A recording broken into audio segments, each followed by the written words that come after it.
meron ka dapat mga financial goals. Yun ay kung gusto mo magkaroon ng progress sa financial life mo at maging financially comfortable and then one day maging financially free ka. Pero kung ayaw mo nun, skip mo na lang tong video na to. Number 1 is to build or replenish your peace of mind fund.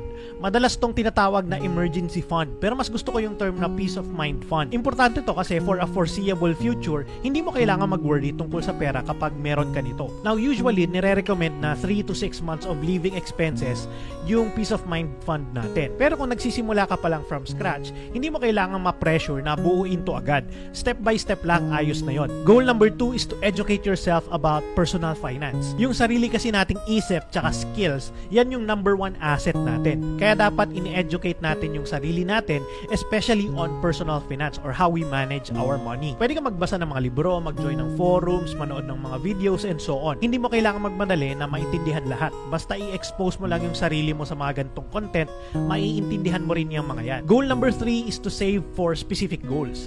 Isang magandang financial goal this year ay yung mag-ipon ka for a specific purpose.